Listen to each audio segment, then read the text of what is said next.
Praveen Shetty sir ಬಂದಿದ್ದಾರೆ, ಕರ್ನಾಟಕ ರಕ್ಷಣಾ ವೇದಿಕೆಯವರು. ನೀವು ತಡವಾಗಿ ಬಂದ್ರಿ, ಅಗ್ರಗಣ್ಯರಾಗಿ ಮಾತನಾಡಬೇಕು ಅಂತ ಕೇಳ್ಬೋದು ಸರ್.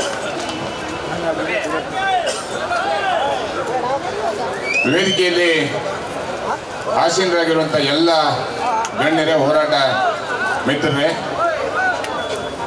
ನಾನು ಈ ಕಾರ್ಯಕ್ರಮಕ್ಕೆ ಬೆಳಗ್ಗೆನೇ 10 ಗಂಟೆಗೆ ಬರಬೇಕಾಗಿತ್ತು. ಅನೇಕ ಕಾರ್ಯಕ್ರಮಗಳು ಮೊದಲೇ ನಿಗದಿಯಾಗಿದ್ದವು.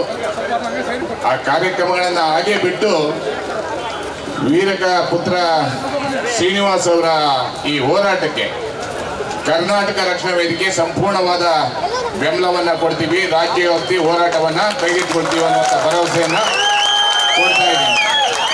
ಯಾಕಂದರೆ ಸಾಹಸ ಶಿವ ವಿಷ್ಣುವರ್ಧನ್ ಅವರು ಈ ರಾಜ್ಯದ ನಾಡು ನುಡಿ ಗಡಿಗಳ ಬಗ್ಗೆ ಅನೇಕ ಸಂದೇಶಗಳನ್ನ ಕೊಡುವುದ್ರ ಮುಖಾಂತರ ಅಭಿಮಾನವನ್ನ ಹೆಚ್ಚಿಸಿದಂತ ಒಬ್ಬ ನಾಯಕ. ಬರೀ ಕರ್ನಾಟಕದ ನಾಯಕ ಅಲ್ಲ, ಅವರು ಅಂತಾರಾಷ್ಟ್ರೀಯ ಮಟ್ಟದ ನಾಯಕ. ಅವರಿಗೆ ಕೆಲವರು ಕೇಳ್ತಾ ಇದ್ರು 5 ಸೆಂಟ್ಸು 10 ಸೆಂಟ್ಸು 10 ಗುಂಟೆ ಜಾಗ ಕೊಡಿ ಅಂತ. 10 ಗುಂಟೆ 5 ಗುಂಟೆ ಅಲ್ಲ, 2 ಎಕರೆ ಜಾಗದಲ್ಲಿ ಅವರ ಸಮಾಧಿ ಮಾಡಿರುವಂತಹ ಜಾಗದಲ್ಲಿ ಅದನ್ನ ಸ್ಮಾರಕವಾಗಿ ಅಭಿವೃದ್ಧಿ ಮಾಡಲಿಕ್ಕೆ ಅವಕಾಶ ಮಾಡಿಕೊಡ್ಬೇಕನ್ನುವಂತ ಎಚ್ಚರಿಕೆಯನ್ನ ಸರ್ಕಾರ ಕೊಡ್ತಾ ಇದ್ದೀವಿ. ಸರ್ಕಾರದ ರಾಜಕಾರಣಿಗಳು ಇಲ್ಲಿ ತನಕ ಕಣ್ಣನ್ನ ಬಿಟ್ಟಿಲ್ಲ. ಕಣ್ಣು ತೆರೆಸುವಂತ ಕೆಲಸ ವೀರಕ ಪುತ್ರ ಶ್ರೀನಿವಾಸ್ ಅವರು ಮುಂದೆ ನಿಂತಿದ್ದಾರೆ. ಅವ್ರ ಹಿಂದ್ಗಡೆ ನಾವೆಲ್ಲರೂ ಇರ್ತೀವಿ ಅನ್ನುವಂತ ಎಚ್ಚರಿಕೆಯನ್ನು ಕೊಡ್ತಾ ಇದ್ದೀವಿ.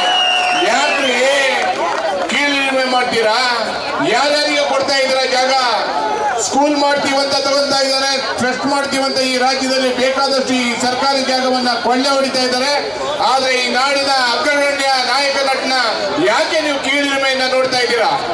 ಈ ಕೂಡಲೇ ಒತ್ತಾಯವನ್ನ ಮಾಡ್ತಾ ಇದ್ದೀವಿ. ಯಾವ ನಿರ್ದೇಶನವನ್ನ ಕೊಡ್ತಾರೋ ವೀರಕ ಪುತ್ರ ಶ್ರೀನಿವಾಸ್ ಅವರು, ಅವರ ಜೊತೆಯಲ್ಲಿ ಕರ್ನಾಟಕ ರಕ್ಷಣಾ ವೇದಿಕೆ ಸಂಪೂರ್ಣವಾಗಿ ಕೈ ಜೋಡಿಸೋದ್ರ ಮುಖಾಂತರ ಸರ್ಕಾರದ ವಿರುದ್ಧ ಹೋರಾಟಕ್ಕೆ ಸದಾ ಸಿದ್ಧವಾಗಿರ್ತೀವಿ ಅನ್ನೋ ಎಚ್ಚರಿಕೆಯನ್ನು ಕೊಡ್ತಾ ಇದ್ದೀವಿ. ನಮಸ್ಕಾರ.